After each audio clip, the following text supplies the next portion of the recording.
On a Sunday evening early last month, one of the directors from the FCTA was denied access into one of our construction sites simply because it was a Sunday and the security guards couldn't fathom any legitimate reason for a government official to want access to the site on a Sunday. 2 days later, officials from Development Control came and posted a stop-work order on our gates. Another 2 days later, Minister Wike himself visited the site, and at this point, all my workers believed Tsunami Wike was going to rain havoc on us. I was very clear I had all the necessary documentation, which I forwarded to his office, and received a simple, "I'm sorry, but my people gave me wrong information." End of matter. Speaking on this odoriferous saga between Minister Wike and Officer Yerima is extremely difficult for me because it's another example of a very vocal minority having their say and their way. Everyone tries to avoid this vocal minority, especially when they are baying for blood. And in this case, they finally believe they have the minister where they want him, defenseless. Today, I weep for Nigeria because we are becoming a nation of people fueled by hate of anything government. The righteous indignation of this vocal minority calling for the minister's head is simply unacceptable to any right-thinking person. They have let their hatred for this man who is perceived to be a bully and the president's bulldog becloud their judgments. The question I've asked my friends, both civilian and military, is if the narrative would have been different if a different minister was involved in this drama. Absolutely yes.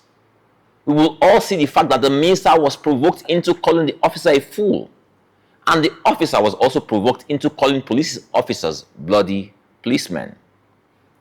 Where is the same righteous indignation that police officers in their uniform were called bloody policemen by the same military officer? None. Why? Because the same hatred most people have for the minister is the same hatred they have for the police. The minister was there in his official capacity as the chief security officer of the Federal Capital Territory and as a representative of the President of the Federal Republic of Nigeria. He was there because his staff had been prevented from carrying out their legitimate duties by a commissioned military officer who was obeying the orders of his boss, a retired general who no longer had a commission. Can a retired general without a commission give an order superior to that of a serving minister of the Federal Republic of Nigeria? Does the military code of conduct supersede the constitution of the Federal Republic of Nigeria? On an aside, where was this righteous indignation of this vocal minority when soldiers shot some policemen returning from election duties in Anambra State a few days before this incident? Again, because of hatred of the police, nobody cared. The Minister of Defense, who has rushed to issue a statement criticizing his colleague, was mute when this happened. What a shame.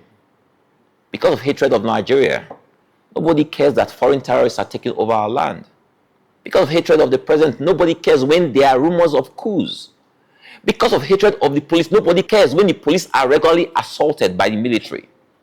Because of hatred of Mr. Wike, nobody cares when a minister of the Federal Republic of Nigeria is humiliated while carrying out his official duties. Because we hate ourselves.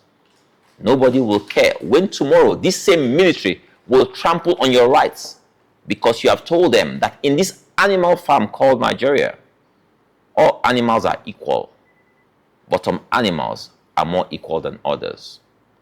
God bless the Federal Republic of Nigeria. God bless you all.